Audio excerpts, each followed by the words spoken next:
Price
the Lord, ஹல்லேலூயா.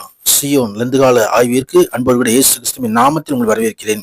இந்த ஆண்டு ஆதியாகமத்திலே சிலுவையின் நிழல் என்ற தலைப்பிலே முதல் நாளிலே நாம் தியானிக்க போகிறோம். சிலுவையின் நிழலிலே ஜெயம் எடுக்கும்படியாய் நமக்கு விரோதமாக இருக்கிற எல்லா பொல்லாத கிரியைகளுக்கு மேலும் ஆட்டுக்கூட்ட ரத்தத்தின் மூலமாக ஜெயம் எடுக்க கர்த்தர் கிருபை செய்வார். மோசே தொடங்கி சகல தீர்க்கதரிசிகளும் எழுதிய வாக்கியங்களை எல்லாவற்றையும் தம்மை குறித்து, இயேசுவை குறித்து சொல்லியிருக்கிறது என்று சொல்லி விவரித்து காண்பித்ததை லூக்கா 24ஆம் அதிகாரம் 25வது வசனம் முதல் நாம் பார்க்கிறோம். பழைய ஏற்பாட்டு வசனமானாலும் அது இயேசு கிறிஸ்துவை குறிக்கிறது. கர்த்தருக்கு மகிமை உண்டாகும். ஆதியாகமத்துல பாவம் செய்த பொழுது கர்த்தர் பேசின ஒரு காரியம். ஆதியாகமம் 3ஆம் அதிகாரம் 15வது வசனத்தில் உனக்கும் ஸ்திரீக்கும் உன் வித்துக்கும் அவள் வித்துக்கும் பகை உண்டாக்குவேன் சொல்லி சத்ருவை பார்த்து சாத்தானுடைய தலையை நசுக்கும்படியாக ஏவாளின் வழியாக, அந்த ஸ்திரீயின் வழியாக வித்தாக இயேசு கிறிஸ்துவானவர் தோன்றுவார் என்பதே தீர்க்க தரிசனம். காலம் நிறைவேறின பொழுது ஸ்திரீயின் இடத்திலே பிறந்தவர், நியாயப்பிரமாணத்துக்கு கீழானவர் கிறிஸ்துவை பிதாவாகிய தேவன் அனுப்பினார் என்று அப்போஸ்தலர் பரிசுத்த பவுல் கலாத்தியருக்கு எழுதும்போது 4ஆம் அதிகாரம் 5வது வசனத்திலே குறிப்பிட்டு எழுதுகிறதை நாம் பார்க்கிறோம். கர்த்தர் பரிசுத்தத்திற்கு மகிமை உண்டாவதாக. ஸ்திரீயத்தில் பிறந்தவர், அவர் சாத்தானுடைய தலையை நசுக்கினவர், சர்ப்பத்தின் தலையை நசுக்கினவர், சிலுவையில் வெற்றி சிறந்தவர். அவர் தாமே தம் பாவத்தினால் பாதிக்கப்பட்டு இதோ அவர்கள் ஆதாம் ஏவாளுக்கு ஆண்டவர் ரட்சிப்பின் உடையாக ஒரு மிருகம் அடிக்கப்பட்டு தோல் உடையை ஆண்டவர் கொடுத்தார். அது ரட்சிப்பின் உடை. இயேசு கிறிஸ்துவான சிலுவையில் தொங்கிக் கொண்டிருக்கும் பொழுது அவருடைய வஸ்திரம் அது ஆசாரியின் வஸ்திரத்தை போல தையல் இல்லாமல் ஈயப்பட்டிருந்தது. சீட்டு போட்டு அந்த போர்ச்சவர்கள் எடுத்துக்கும்படியாக அவர்களுக்கு கொடுக்கப்பட்டது.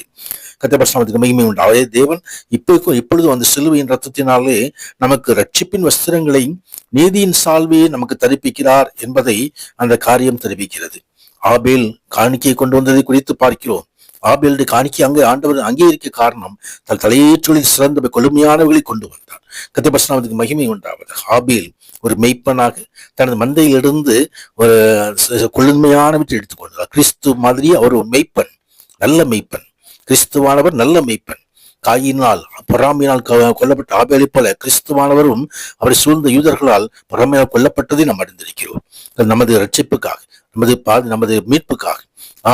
ஆபிரகாம் மோரியா மலையிலே தன் குமாரனாகிய ஈசாக்கை பலியிட சொல்லும் போது 22ஆம் அதிகாரத்தில் எழுதப்பட்டிருக்கிறது.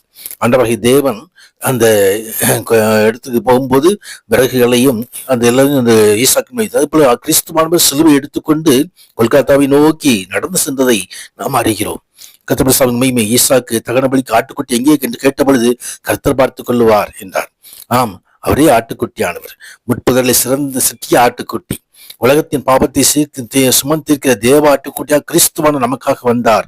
அவரே நமக்காக சிலுவையிலே ஒப்புக்கொடுக்கப்பட்ட பலியாக, கிருபாதார பலியாக ஒப்புக்கொடுக்கப்பட்டிருக்கிறார். கர்த்தருடைய பரிசுத்தத்துக்கு மகிமை உண்டாவதாக.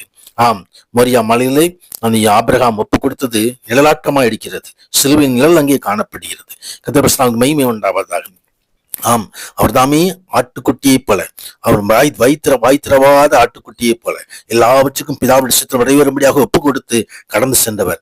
ஆம், நமக்காக, நமது பாவங்களை சுமந்து கொள்வதற்காக, அக்கிரமங்களை சுமந்து கொள்வதற்காக, சாபத்தினின்று நம்ம விடுதலை தருவதற்காக, நமக்கு ஜெயம் தருவதற்காக அவர் தாமே நமக்காக முன்பாக ஆட்டுக்குட்டியாய் கடந்து சென்றார். ஆம், அவன் ஈசாக்கை ஆபிரகாம் ஒப்பு கொடுக்கும் பொழுது மரித்தோரிலிருந்து அவனை பாவனையாக பெற்றுக்கொண்டான்னு சொல்லி எபிரேயருக்கு எழுதும் பொழுது அங்கு எழுதப்பட்டிருக்கிறது.